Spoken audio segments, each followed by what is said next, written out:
actually have a grasp of what reality actually is. They're just in a trance with all of this symbolism bombarding them everywhere. Obviously, the InfoWars viewers, they know all about, the all-seeing eye and the pentagram and these sorts of things. But this symbolism is in advertising, just basic advertising. Talk to me a little about that. Sure. It really goes quite deep. And I think this example that I would like to bring up is going to really illustrate what the occult truly is and how it's applied in society. And how it works upon the psyche of individuals that have no idea about the symbols that are used against them, and they have no idea about the deep inner knowledge of the psyche that is wielded over them by people who do very deeply understand it. To understand this example, we have to just simply delve into the world of archetypes, which are types of basically rudimentary type symbols.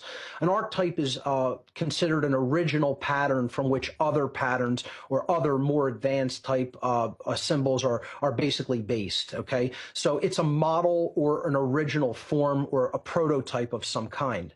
And there's some basic symbolic archetypes. Of course, we have the circle, which represents infinity and eternity and perfection and the divine. The circle has always kind of been considered a shape that represents the divine. It's based on a number that cannot really be ever pinned down to exactitude, pi, of course. And, it's just a symbol that has represented perfection throughout all different traditions in human history. Conversely, the opposite of that, the square, is another archetype, and it's represented stability, but also rigidity and imperfection. And it's represented things that are earthbound, that are very earthly and human, as opposed to divinity, like the circle represents. So then we have another archetype, the triangle. We see this a lot in symbolism as well, because it represents balance, it represents union or coming together of often opposite extremes. It represents the intellect. It represents, in many cases, knowledge. Another archetype is the star, which represents spirit or sovereignty. And, that's, of course, used in politics a lot.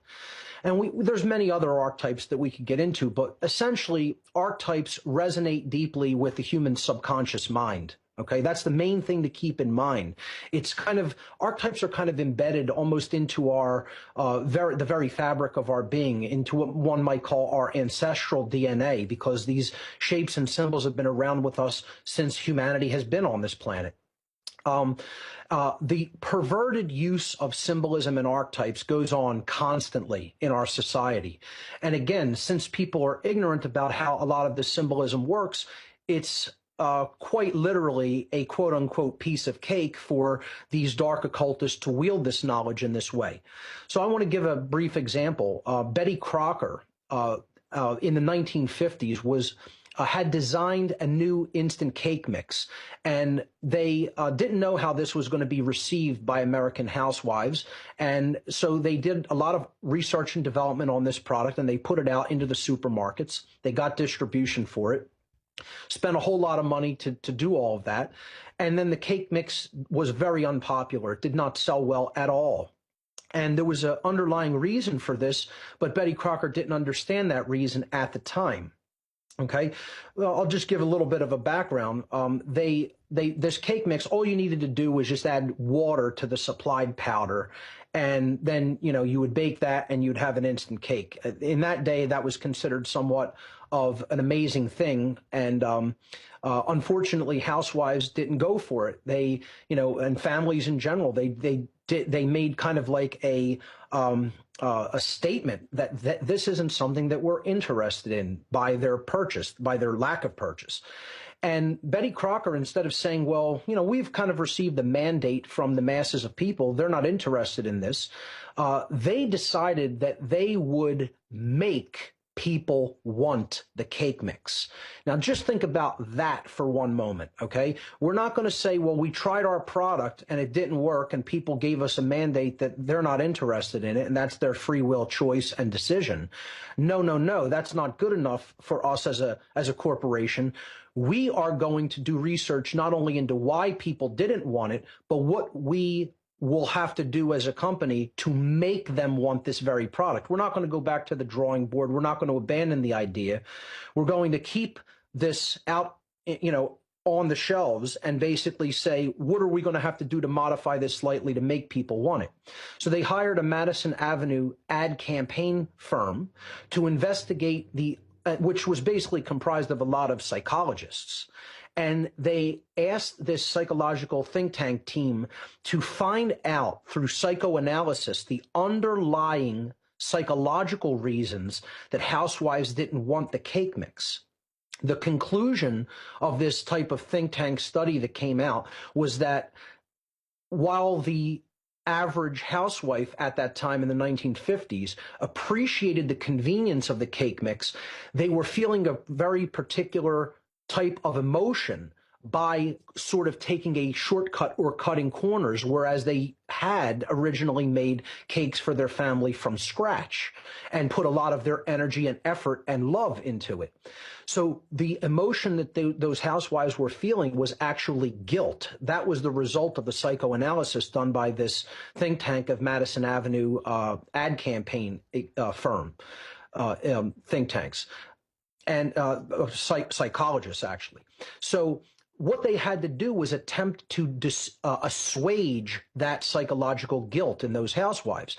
The way that they did that, very interestingly, was they simply added some words on the instructions on the box. Now, just think about that for one moment. How powerful would a few words on a box be to completely change the mindset of an entire group of people in society? But that's exactly what happened.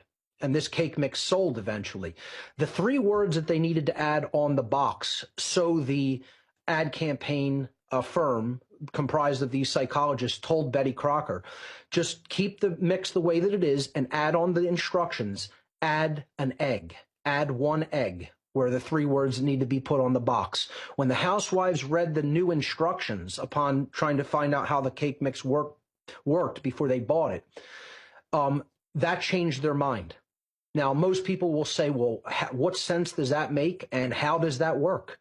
And therein lies what the occult actually is, what the knowledge of the occult is, which is what these psychologists applied. That's what we have to understand the occult is. It's deep, ancient, ancestral psychology that is being applied against people who have no idea about how it works.